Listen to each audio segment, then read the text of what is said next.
আসসালামু আলাইকুম, স্বাগত জানাচ্ছি দুপুরের সংবাদে। দীর্ঘ ১৯ বছর পর বিএনপির ভারপ্রাপ্ত চেয়ারম্যান তারেক রহমান বগুড়া সফরে যাচ্ছেন। আগামী ১১ জানুয়ারি তিনি বগুড়ায় রাত যাপন করবেন। ১২ জানুয়ারি আলতাফুন্নেসা খেলার মাঠে বেগম খালেদা জিয়ার আত্মার মাগফিরাত কামনায় গণদয়ে অংশ নেবেন। পরে রংপুর যাওয়ার পথে শাহ সুলতান মাহমুদ বলখি রাদিয়াল্লাহু তাআলা আনহুর মাজার জিয়ারত করবেন। বিএনপি নেতাকর্মীরা তাকে স্বাগত জানাবেন। ত্রয়োদশ জাতীয় সংসদ নির্বাচনে ৩০০ আসনে ১,৮৪২টি মনোনয়নপত্র বৈধ ঘোষণা করেছে নির্বাচন কমিশন। বাতিল হয়েছে ৭২৩টি মনোনয়নপত্র। রিটার্নিং কর্মকর্তার সিদ্ধান্তের বিরুদ্ধে আজ ৫ জানুয়ারি থেকে ইসিতে আপিল করা যাবে।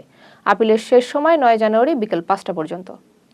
রাজধানীর বিভিন্ন স্থানে আন্দোলনের কারণে গতকাল ফার্মগেট, কারওয়ান বাজার ও শাহবাগ এলাকায় যান চলাচল ব্যাহত হয়। শিক্ষার্থী ও মোবাইল ব্যবসায়ীদের আন্দোলনে দুর্ভোগে পড়েন সাধারণ মানুষ। কারওয়ান বাজার পুলিশ ও মোবাইল ব্যবসায়ীদের মধ্যে সংঘর্ষ হয়। পরিস্থিতি নিয়ন্ত্রণে জলকামান ও সাউন্ড গ্রেনেড ব্যবহার করেন পুলিশ। সিলেট সহ উত্তর পূর্বাঞ্চলে অল্প সময়ের ব্যবধানে দুটি ভূমিকম্প অনুভূত হয়েছে। প্রথমটির মাত্রা ছিল ৫.২ এবং দ্বিতীয়টি ৪.৯ থেকে ৫.৪।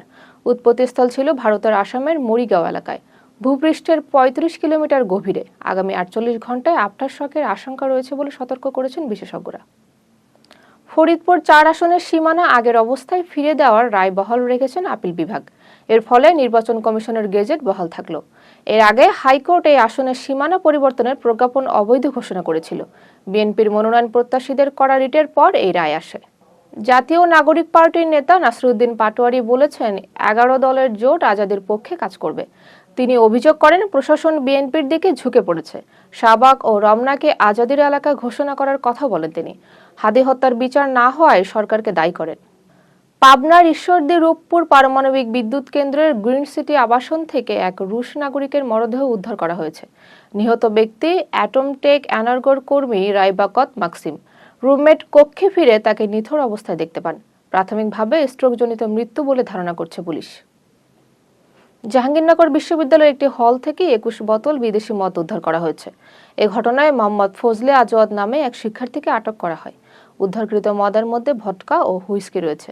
ঘটনায় তদন্ত কমিটি গঠন করা হবে বলে জানান প্রশাসন। সরকারি প্রাথমিক বিদ্যালয়ের শিক্ষকরা বছরে ২টি টানা ১৫ দিনের ছুটি অন্তর্ভুক্ত করার দাবি জানিয়েছেন।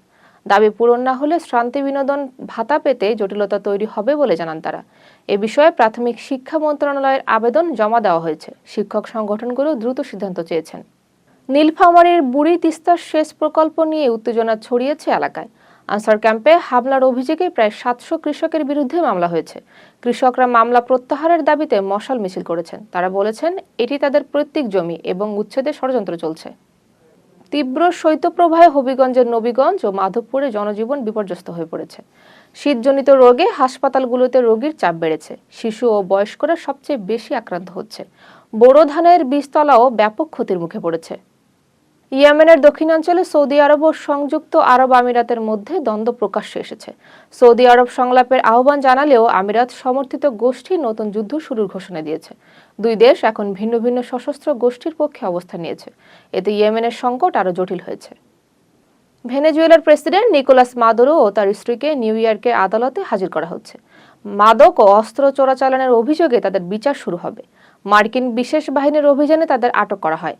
মাদুরোর অনুপস্থিতিতে অন্তর্বর্তী প্রেসিডেন্টের দায়িত্ব নিয়েছেন ডেলসি রদ্রিগেজ।